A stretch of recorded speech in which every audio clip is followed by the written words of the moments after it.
নমস্কাৰ এই মুহূৰ্তত জনাইছো অসমৰ প্ৰত্যেকগৰাকী জনসাধাৰণৰ বাবে কেইবাটাও গুৰুত্বপূৰ্ণ খবৰ।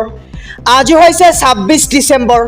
আজিৰ দিনটোতে অসমৰ লগতে ভাৰতবৰ্ষৰ বিভিন্ন প্ৰান্তৰ পৰা কেইবাটাও গুৰুত্বপূৰ্ণ খবৰ যুগুত কৰা হৈছে। এই মুহূৰ্তত জনাইছো আজিৰ প্ৰথমটো খবৰ। আজিৰ প্ৰথমটো খবৰেই ৰাজ্যবাসীৰ বাবে এটা ডাঙৰ খবৰ। নতুন বছৰৰ প্ৰাকখনত এটা ডাঙৰ খবৰ। অহা ১ জানুৱাৰীৰ পৰা দেশত সলনি হ'ব কেইবাটাও নিয়ম। ১ জানুৱাৰীৰ পৰা সিম কাৰ্ড ল'বলৈ মানি চলিব লাগিব এইকেইটা নিয়ম আৰু নতুন সিমৰ বাবে গ্ৰাহকৰ পৰা ল'ব লাগিব KYC। বায়োমেট্ৰিকৰ জৰিয়তে সিম লোৱা ব্যক্তিৰ তথ্য সংগ্ৰহ কৰিব টেলিকম বিভাগে আৰু ইনকাম টেক্স ৰিটাৰ্ণক লৈও বৃহৎ খবৰ। ২০২২-২৩ বৰ্ষৰ ITI ৩১ ডিচেম্বৰৰ ভিতৰত জমা দিব লাগিব আৰু ৩১ ডিচেম্বৰৰ ভিতৰত ITI জমা নিদিলে আয়কৰ বিভাগে ল'ব ব্যৱস্থা আৰু ডিমেট একাউণ্টক লৈও কেইবাটাও নতুন নিয়ম। ৩১ ডিচেম্বৰৰ ভিতৰত আপোনাৰ ডিমেট একাউণ্ট নমিনি এড কৰিব লাগিব, অন্যথা নিষ্ক্ৰিয় হৈ পৰিব আপোনাৰ ডিমেট একাউণ্ট। আৰু বেংকত যদি আপোনাৰ লকাৰ আছে তাৰ বাবেও নতুন নিয়ম আৰু লকাৰ থকা গ্ৰাহকে ৩১ ডিচেম্বৰৰ ভিতৰত বেংকৰ সৈতে নতুন চুক্তি কৰিব লাগিব। নতুন বছৰৰ প্ৰাকখনত এটা ডাঙৰ খবৰ আমি সবিশেষ জনাইছোঁ যে কি নতুন নিয়ম আহিবলৈ গৈ আছে। ১ জানুৱাৰীৰ পৰা দেশত সলনি হ'ব কেইবাটাও নিয়ম। ১ জানুৱাৰীৰ পৰা বিশেষকৈ সিম কাৰ্ড ল'বলৈ মানি চলিব লাগিব কেইবাটাও নিয়ম। PM কিষাণ আঁচনিৰ লাখ লাখ হিতাধিকাৰীলৈ ডাঙৰ ঘোষণা কৃষি বিভাগৰ। 16 নম্বৰ কিস্তিৰ ধন পাবলৈ কৰিব লাগিব কেইটামান বিশেষ কাম। আজি গাঁৱে গাঁৱে অনুষ্ঠিত হ'ব PM কিষাণ বিশেষ গাঁও সভা আৰু গাঁও সভাত ফিতাতে কৰিব পাৰিব KYC আৰু DBTৰ বাবে প্ৰয়োজনীয় কামো সম্পাদন কৰিব পাৰিব এই সভাখনতে আৰু নিৰ্দিষ্ট বেংকৰ প্ৰতিনিধি উপস্থিত থাকিব গাঁও সভাত। IPPBৰ একাউণ্ট খুলিব পাৰিব হিতাধিকাৰীয়ে আৰু গাঁও সভালৈ আহোঁতে লগত নিব লাগিব নিজৰ আধাৰ কাৰ্ড।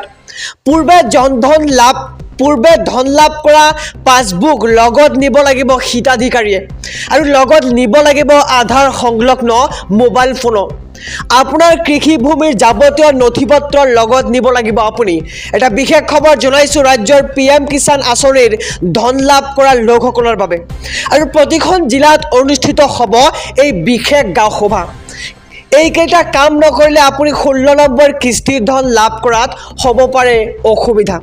PM কিষাণ আঁচনিৰ লাখ লাখ হিতাধিকাৰীলৈ ডাঙৰ ঘোষণা কৃষি বিভাগৰ আৰু 16 নম্বৰ কিস্তিৰ ধন পাবলৈ কৰিব লাগিব কেইটামান বিশেষ কাম। কি কাম কৰিব লাগিব আপোনাক আমি সবিশেষ জনাইছোঁ যে গাঁৱে ভূঞে অনুষ্ঠিত হ'ব PM কিষাণ বিশেষ গাঁও সভা আৰু এই গাঁও সভাত আপুনি ফিতাতে কৰিব পাৰিব KYCৰ কামৰ লগতে যাৱতীয় বিশেষ কামসমূহ। এই মুহূৰ্তত জনাইছোঁ আজিৰ তৃতীয় নম্বৰ খবৰটো। গুগল পে, ফোনপে, পেটিএম ব্যৱহাৰকাৰীলৈ জৰুৰী খবৰ।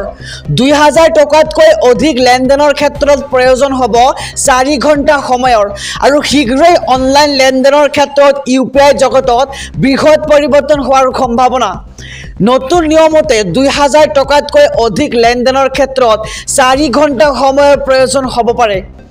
অৱশ্যে এই নিয়ম সকলো UPI ট্ৰেন্সফাৰৰ ক্ষেত্ৰত প্ৰযোজ্য নহ'ব। প্ৰথমবাৰলৈ ২০০০ টকাতকৈ অধিক লেনদেন কৰা 2জন UPI ব্যৱহাৰকাৰীৰ ক্ষেত্ৰত প্ৰযোজ্য হ'ব এই নিয়ম।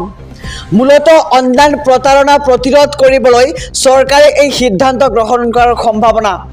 এই নিয়ম প্ৰযোজ্য হ'লে তাৎক্ষণিকভাৱে অচিনাকি ব্যক্তিৰ একাউণ্টৰ পৰা ২০০০ টকা লেনদেন কৰিব নোৱাৰিব আৰু গুগল পে, ফোনপে, পেটিএম ব্যৱহাৰকাৰীলৈ জৰুৰী খবৰ এই মুহূৰ্তত আহি পৰিছে।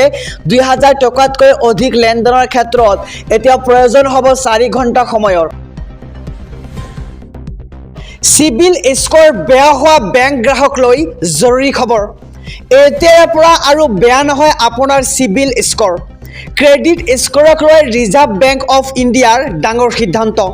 কেইবাটাও নিয়ম বান্ধি দিয়া হৈছে RBIৰ তৰফৰ পৰা। এই মুহূৰ্তৰ খবৰ, যিসকলৰ চিভিল স্ক'ৰ বেয়া তেওঁলোকৰ বাবে এটা অত্যন্ত জৰুৰী খবৰ যে সময়ত ঋণ ঘূৰাব নোৱাৰা গ্ৰাহকৰ তালিকা চিভিল কোম্পানীক দিয়াৰ পূৰ্বে জনাব লাগিব গ্ৰাহকক।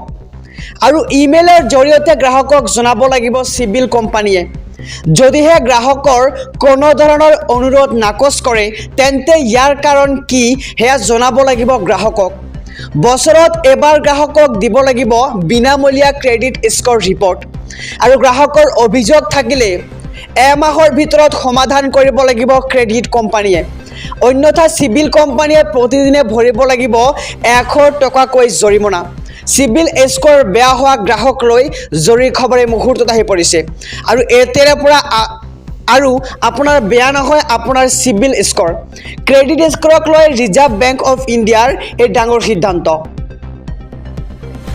ভোটাৰ তালিকাত নাম অন্তৰ্ভুক্তি বিসংগতিক লৈ জৰুৰী নিৰ্দেশনা নাম অন্তৰ্ভুক্তি বা কৰ্তনৰ বাবে কৰিব পাৰিব আপুনি আবেদন ঠিকনা স্থানান্তৰ বা কোনো বিৱৰণীৰো কৰিব পাৰিব শুধৰণি কেনেকৈ অনলাইনত কৰিব পাৰিব আবেদন আহক জানি লওঁ ভোটাৰ হেল্পলাইন এপ ডাউনলোড কৰি কৰিব পাৰিব আবেদন অথবা voter.eci.gov.in আপুনি কৰক লগইন আৰু অনলাইন পদ্ধতিত নাম অন্তৰ্ভুক্তি আৰু শুধৰণিক লৈ কৰিব পাৰিব আবেদন ইয়াৰ বাবে আপুনি যাব লাগিব সংশ্লিষ্ট ভোট কেন্দ্ৰলৈ আবেদনৰ বাবে লাগিব পাছপোৰ্ট সাইজ ফটো পৰিচয় পত্ৰ বয়স আৰু ঠিকনাৰ প্ৰমাণপত্ৰ প্ৰয়োজন অনুসৰি পূৰণ কৰিব লাগিব প্ৰপত্ৰ 6-7 নাইবা 8 আৰু প্ৰপত্ৰ দাখিলৰ অন্তিম তাৰিখ হৈছে 8 জানুৱাৰী 2024 আৰু 2024 চনৰ 1 জানুৱাৰীত 18 বছৰ সম্পূৰ্ণ হোৱা সকলে দাখিল কৰিব পাৰিব আবেদন আৰু 17 বছৰ বয়সৰ যুৱক যুৱতীৰ বাবেও আছে এই সুবিধা ভোটাৰ তালিকাত নাম অন্তৰ্ভুক্তি বিসংগতিক লৈ জৰুৰী নিৰ্দেশনা নাম অন্তৰ্ভুক্তি বা কৰ্তনৰ বাবে আপুনি কৰিব পাৰিব আবেদন মোদী চৰকাৰ